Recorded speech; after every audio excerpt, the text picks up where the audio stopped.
Съвлечи се. Гола ли? Разбира се, че не. Искам да облечеш ето тези дрежки. Добре, но да не е прекалено еротично. Страхотни са. Заминавай. Отивам.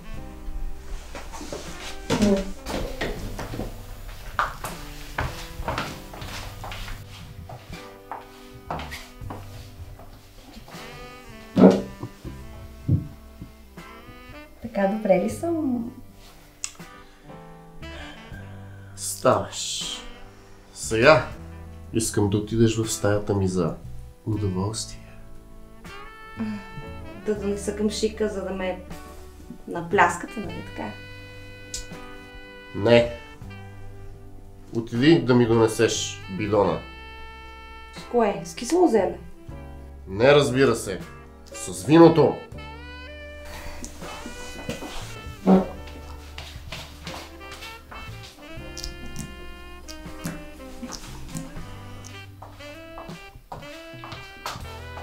Ти няма ли да... Вие... Няма ли да ми помогнете?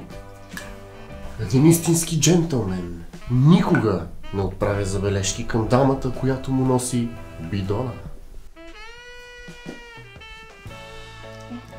Хайде, сипвай.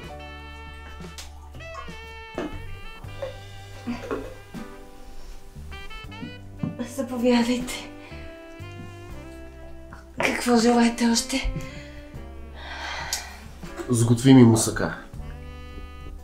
Но как мусака? Няма продукти, няма картофи, няма нищо, няма. Ти противоречиш ли му? Заминавай. И сега...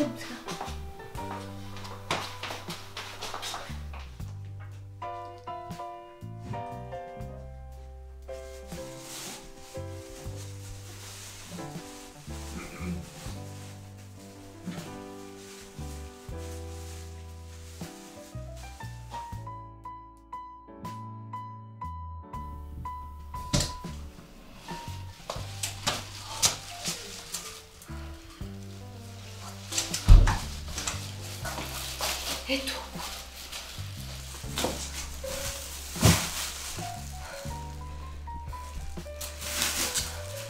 Да готвя.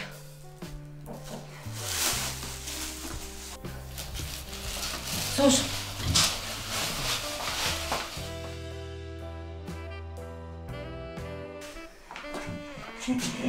Ето. Заповядайте. Браво, майка момиче. Сега отиди да ми донесеш кисело мляко. С кисело мляко ли ще ме поливате? Ама то... Не ставай смешна. Ще развалиш вкуса на киселото мляко. И прибори. Слушай. Сте ли да ям?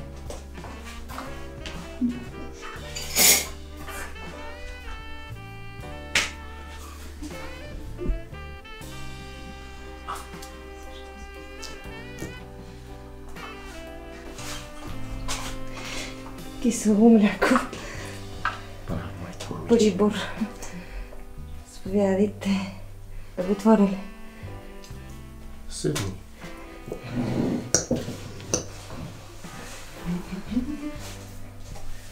Харесва ли ви?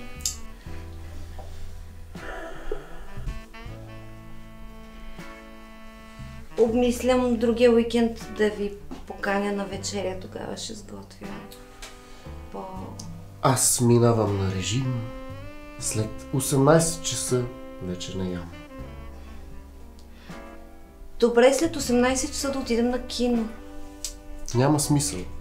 Аз си тегля филмите от Замунда. Поне телевизия да гледаме. Дава Станислав Яневски в момента. Телевизия отдавна не гледам. Там дават само простоти. Тогава какво ви се прави, господин Бъчваров? Прави ми се секс. Но ти очевидно не разбираш. Накажете ме за тези мои своеволи. Аз голяма грешка направих, моля ви. Хайде, заставай. Как? На колено.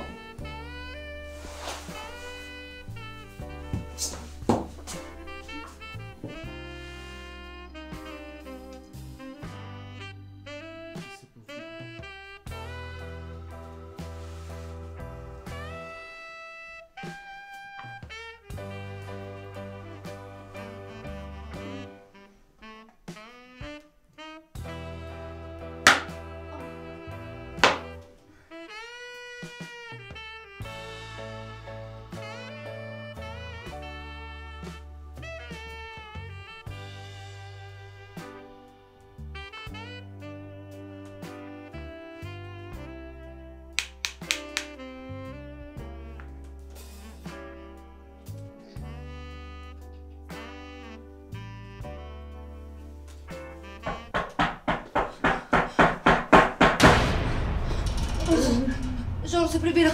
Бързо, крий се, крий се!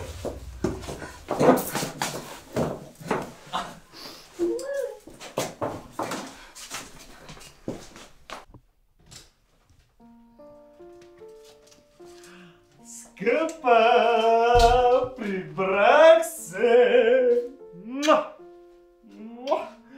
Ах, той беше домъчняво за тебе. Жоренце, мило, що толкова рано? Ама защото е Свети Валентин и иска да се прибера по-рано да те изненада, пиличка. Ама даже и от любимата ми мусака си приготвила. Колко си мила газелка. Представях си, че си до мен, че си седим, пием си винце. То свърши обаче и аз така да гледам едно сериалче, викам. Миличка, нали знаеш, че не обичам да пия? Ох, знаеш ли, мила моя, докато бяхме разделени цял ден, аз осъзнах едно много важно нещо. Жена без мъж е като салата без сирене. Вкусно е, но няма какво да му оправи вкуса, разбираш. А пък мъж без жена е като сирене без салат. Вкусно е, но няма какво да му вгорчи живота. Мило, аз затъпях, но не го разбрах това. Миличка, това, което се опитам да ти кажа е, че ти правиш моя живот по-хубав, по-здравословен, по-пълноценен. О, мило, Жон. Затова се ожених за тебе, защото ти като Хемингуей на веганската поезия обаче. Благодаря. Знаеш ли, тя баба винаги ми казваше, като гонех патките на село: "Чадо мое, винаги, ако не става с бързата, винаги преследва и бавната." Какво беше това? Нищо, те комшиките гледат като две капки джибри. Стой да спокойно, наяш си се, чакай, какво? Нещо. Имам много лоши спомени от такива смехове. Нека все пак да проверя. Не, чакай! Чакай да ти кажа един виц. Ама ти никога не ме слушаш. Ето затова не ни върви в тая любов с мото на скъпа. Ох, миличка, аз не исках така да се случи, нали? Целуверка. Кажи ми вица. Мъж и жена правят страстен секс в спалнята. Като нас. Почти.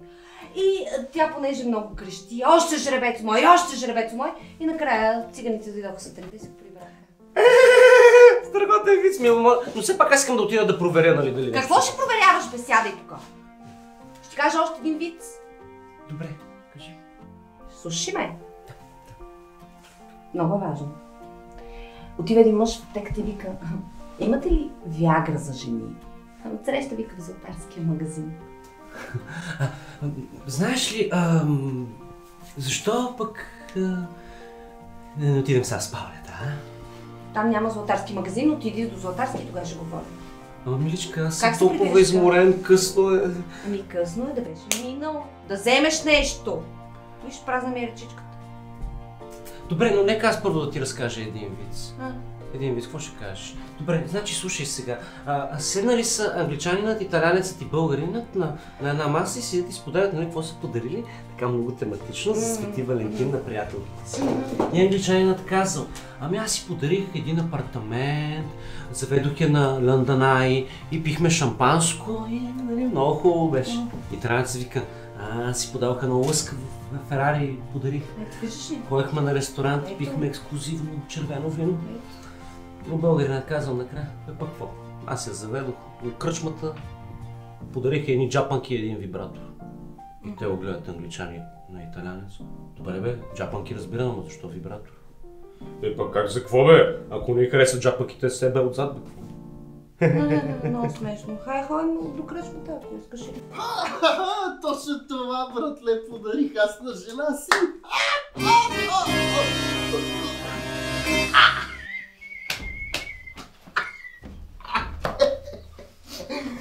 Скъпи, мога да ти обясня.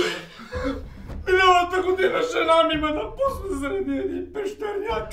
А сега е пак ли? Пак ли? Дева, моля ти се, казах, мога да обясня!